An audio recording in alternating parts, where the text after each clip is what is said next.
Hello, today we're going to show you how to make a batch of Kairos Ginger Snap Cookies. And Margaret and I usually make about 500 every year of these, so we've done many thousands over the years, and some people say that they're difficult, and we wanted to show you that it's not difficult to make these cookies at all, but there are a couple of tricks that you need to know to make it easier. So before starting, obviously we've got the mixer ready, we've got the ingredients ready, we've got Margaret ready. Hello Margaret. A couple of things here. First of all, it's a good idea to get the butter out and in advance for an hour or so that it can go softer. And also we've got the treacle sitting in a pan of hot water, just so that is a little bit easier to pour out when the time comes. And the flow is going to be that Margaret will make the mix, then it will come over here, and this is the station where we will put the biscuits onto the trays for baking, and that's where things become a bit tricky if you don't take the right approach. Basically, the ginger snap biscuits are easy to make providing you don't touch the mixture. It is the stickiest thing known to man, and so we'll show you how to do that. Okay, so Margaret will proceed with making the mix. I won't film the whole process here, but what she does is first of all put the butter, and what else goes in there? The sugar and the treacle. Butter, sugar and treacle, and cream that in the food mixer. Right, we're ready to start beating the butter and the sugar.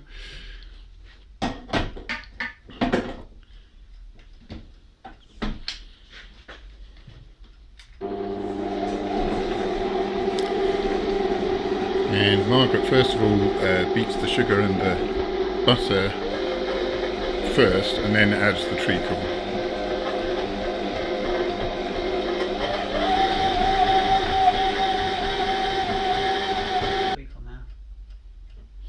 Okay, so we've done the initial beating of the butter and the sugar, and we're going to add the treacle.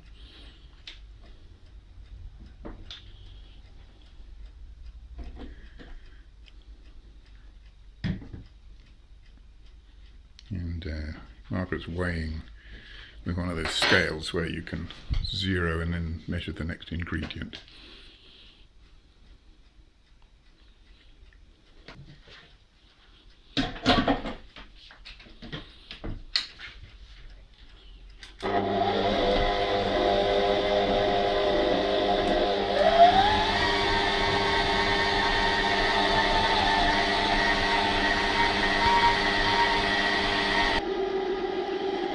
Alright, that's mixed up nicely now. Margaret's going to add the egg.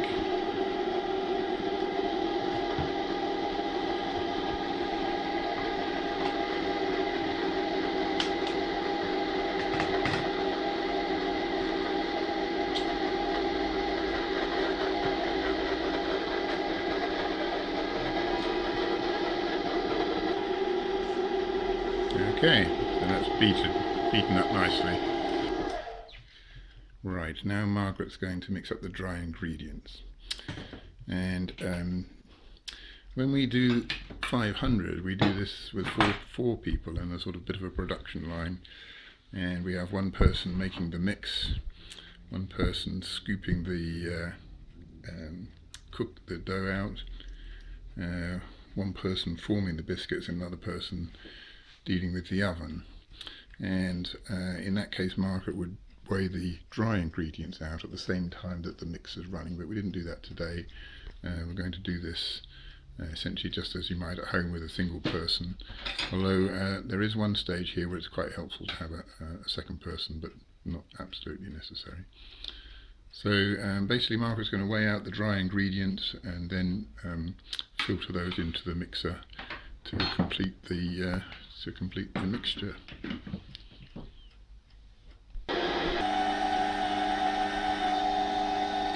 Okay.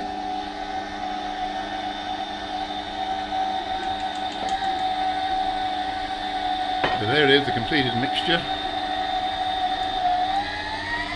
with the last whiz.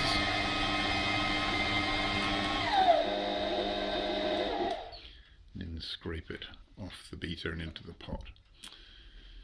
Now, one of the things that is a good idea at this stage is to leave this mixture for about 10 minutes because when it's just been beaten like this, it tends to be warmed up, so it'll be very runny. Not runny exactly, but it'll be very soft. And if you leave it for 10 minutes to cool a little bit and to harden up a bit, that makes the next process a little bit easier. So this is something, in that 10 minutes you can get prepared for the next stage. It might be an opportunity to think about the ministry and pray for the men that will be receiving these, and sometimes women. Think about how much it would mean to them to know that you have, of your own free will, have chosen to make these cookies and spend this time and spend your own money on the ingredients to give them something special. It really does mean a lot to them, and it's a very powerful symbol of fellowship. So it's a good opportunity to pray at this time. So while we're waiting here as well, I want to show you some other things. The next stage is getting the cookies formed up, ready for baking. Now there's a couple of things here. First is, if you've got 2 or 3 baking trays, this is quite helpful. And you'll see that I've got 3 in this case, and I've cut a piece of baking paper, the right size, actually 4 or 5 pieces here, to fit into the tray. So have that prepared, that's very helpful. The other thing you'll see here is a tray containing granulated sugar.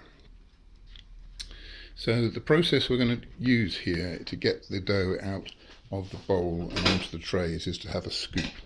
And what we use is this, it's actually a ice cream scoop. And just to give you some idea of the size, you get a sense of it, that's a 20p piece. Any large, sort of fairly bowl-shaped spoon will do. And what we're going to do is scoop out some of the dough, and you want a piece about the size of a medium-sized walnut with the shell on. And then we will use this spoon to scoop out onto the sugar. You'll see this in a minute. And you'll see through that process, nothing here is going to go on our fingers. Very important not to touch this stuff. So let's wait for the dough to be ready, and we'll proceed to that stage. Right, so here we are at the scooping out stage, and so here goes the scoop. Now, getting the right amount, it's a little bit of a tricky bit, maybe a little bit more than that. You quickly get used to it. Right at this point, use a spoon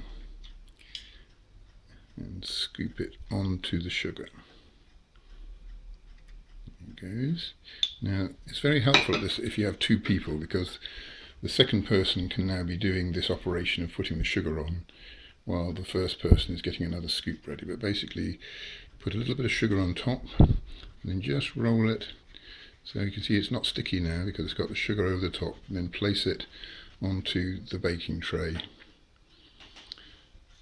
And just pat it down. Now you really don't want this, that's just fine. You don't want this too flat because they do spread out a lot when they cook.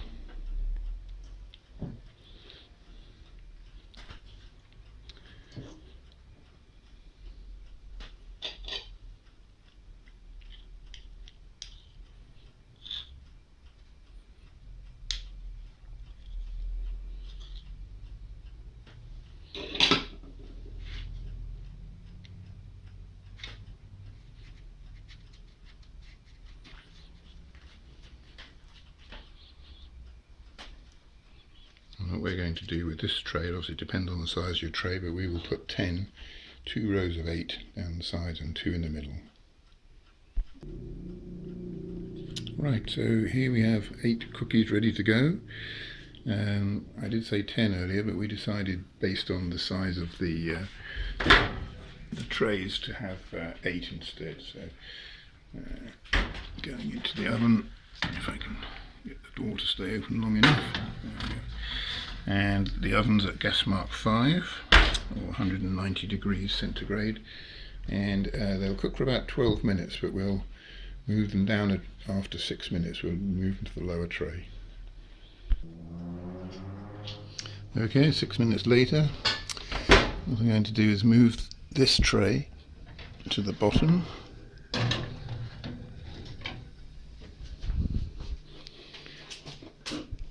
And put in the next tray.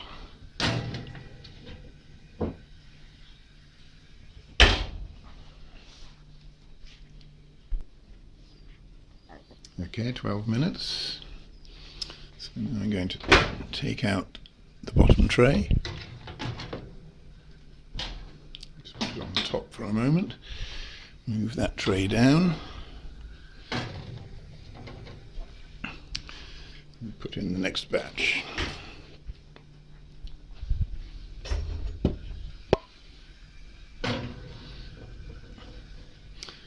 Now, in terms of cooling, so here are the ones that are cooked.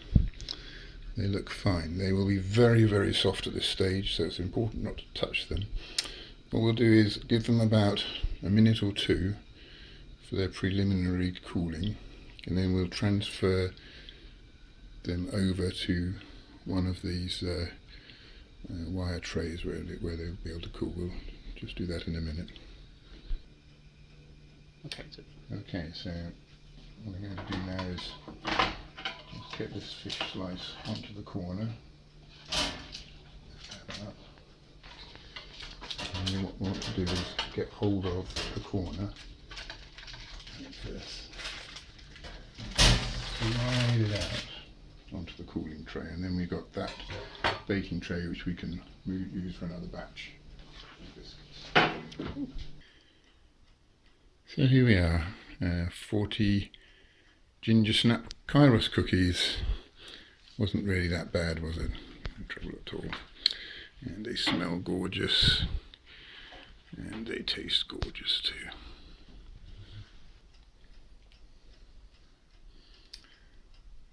Well, they're lovely. Cheers and God bless you.